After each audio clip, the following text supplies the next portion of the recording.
Bismillahirrahmanirrahim. Assalamualaikum warahmatullahi wabarakatuh. Perkenalkan nama saya Abdul Wafir, NIM 2541101808125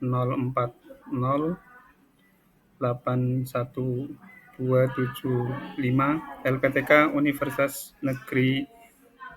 Islam Negeri Profesor Kiai Haji Saifuddin Zuhri Purwokerto, asal sekolah SMA Negeri 1 Bumi Ayu.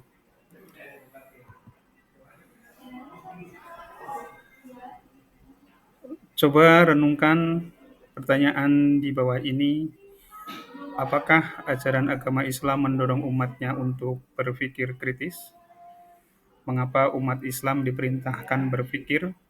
Mengapa Allah menciptakan langit dan bumi dengan begitu luas? Apa hikmah di balik pergantian siang dan malam yang terus berulang? Bagaimana seharusnya seorang mukmin merespon keindahan dan keteraturan alam semesta? Melalui pertanyaan-pertanyaan itu, kita akan membahasnya pada materi bab 1, membiasakan berpikir kritis dan semangat mencintai iptek. Materi-materi yang akan kita pelajari yaitu berpikir kritis dan semangat mencintai iptek. Yang pertama, berpikir kritis, yaitu Quran Surat Ali Imran ayat 190 sampai dengan 191 dan hadis terkait. Yang kedua, mencintai iptek, Quran Surat Ar-Rahman ayat 33 dan hadis terkait. Surat Ali Imran ayat 190 dan 191 tentang berpikir kritis. Saya bacakan. A'udzu billahi minasy syaithanir rajim. Bismillahirrahmanirrahim. إن في خلق السماوات والأرض واختلاف الليل والنهار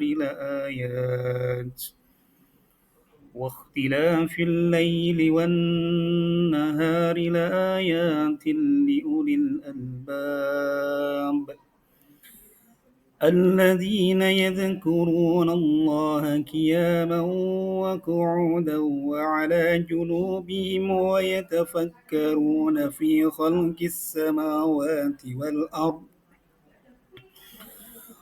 ربنا ما خلقت هذا باطلا سبحانك ربنا ما خلقت هذا باطلا سبحانك فقنا عذاب النار.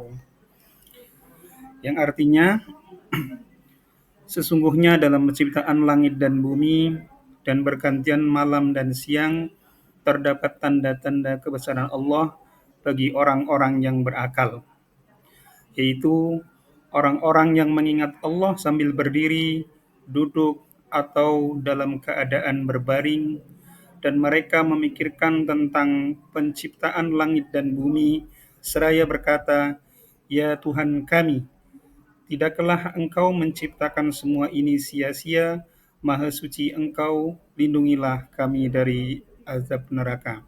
Quran Surat Ali Imran ayat 190 dan 191. Berikutnya kita akan mengidentifikasi hukum tajwid Quran Surat Ali Imran ayat 190 dan 191. Di sini ada 6 pembahasan. Yang pertama, kalimat inna, hukum bacaannya adalah gunnah. Alasannya atau sebabnya itu nun bertasydid. Yang kedua, ada kalimat as-samawat. Hukum bacaannya al-syamsiyah, itu al yang bertemu dengan sin. Asy-syamsiyah, al-syamsiyah. Yang ketiga, wan nahar, yaitu hukum bacaannya mat tabi'i atau mat asli, dikarenakan atau sebabnya ada alif, huruf sebelumnya berfathah. Yang keempat, qiyamau wa qu'uda. Itu hukum bacaannya idgham bihunnah karena ada tanwin yang bertemu dengan huruf waw.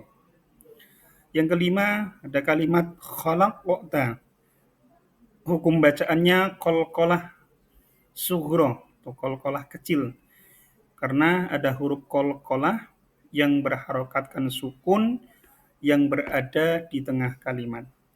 Yang keenam, ada kalimat adab, yaitu bacaan mat tabi'i atau mat asli karena ada alif huruf sebelumnya berharokatkan fathah. Kemudian yang berikutnya ada kosakata surat Ali Imran ayat 190 dan 191. Yang pertama kata khalaq, yaitu mempunyai makna ataupun arti pencipta. Ada kalimat ikhtilaf, itu pergantian. Li ulil albab, orang-orang yang berakal. Yadhkuruna, mereka yang mengingat. Junubihim, lambung mereka atau pembaringan mereka atau dalam keadaan berbaring. Berikutnya kalimat yatafakkaruna, mereka memikirkan. Wal ardi, dan bumi. Subhanaka, maha suci engkau. Adaba, siksa. Annar, neraka. Asbabun nuzul dari surat Ali Imran ayat 190 dan 191 diriwayatkan dari Aisyah radhiyallahu anha bahwa Rasulullah shallallahu alaihi wasallam bersabda, "Ya Aisyah, saya malam ini ingin beribadah kepada Allah Subhanahu wa taala." Dijawab oleh Aisyah, "Sungguh saya senang berada di sampingmu. Saya tidak keberatan." Maka bangunlah Rasulullah shallallahu alaihi wasallam untuk mengambil air wudhu, lalu sholat yang lama sekali. Beliau menangis sampai membasahi pakaiannya, disebabkan sangat dalamnya renungan isi kandungan Al-Quran yang dibaca. Hal itu dilakukan berkali-kali sampai menjelang azan subuh.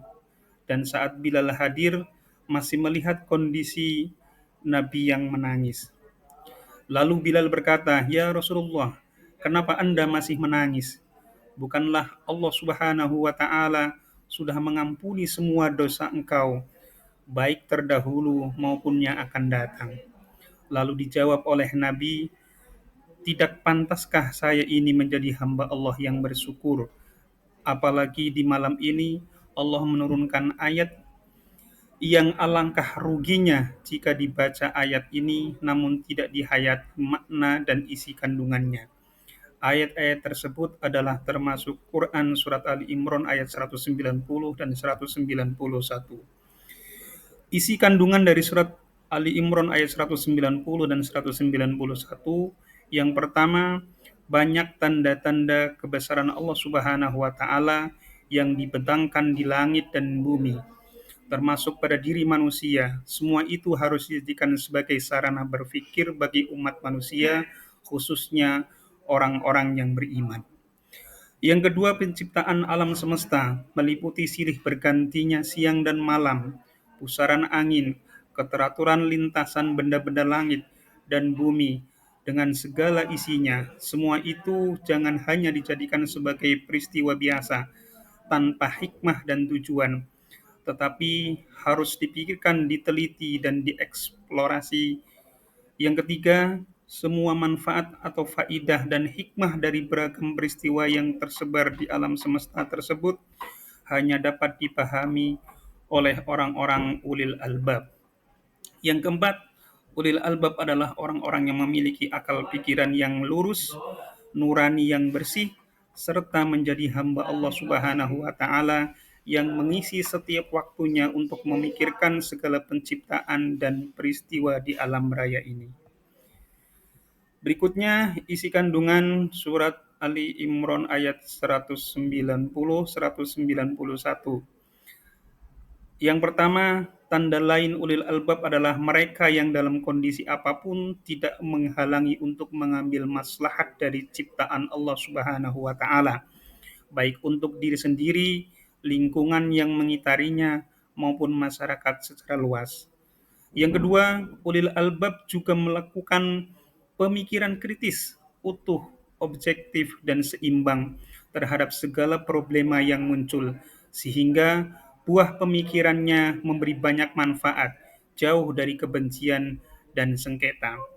Yang ketiga, setiap orang beriman sangat dituntut agar akal pikiran dan akal budinya menghasilkan kesadaran diri bahwa semua ciptaan itu bersumber dari Allah Subhanahu wa taala, mengajak diri dan orang lain agar dekat atau takarub kepada Allah Subhanahu wa taala. Yang keempat, ayat ini mengajak juga agar setiap komunitas dan masyarakat ada kelompok yang berperan sebagai pemikir dan penengah dari problema yang muncul sehingga terhindar dari hoak atau berita bohong. Yang selanjutnya, hadis tentang berpikir kritis. An Abi Dzar radhiyallahu an qala Rasulullah sallallahu alaihi wasallam tafakkaru fi khalqillah wa la tafakkaru fi dzatillah fatahliku rawahu Abu Syekh, yang artinya dari Abu Dzar radhiyallahu an, Nabi sallallahu alaihi wasallam bersabda, pikirkanlah mengenai segala sesuatu yang diciptakan oleh Allah, tetapi janganlah kalian memikirkan tentang zat Allah karena kalian akan rusak. Demikian materi yang dapat kami sampaikan. Terima kasih atas segala perhatian. Mudah-mudahan bermanfaat. Kami akhiri. Wallahu muwaffiq ila aqwamit thoriq. Wassalamualaikum warahmatullahi wabarakatuh. Terima kasih.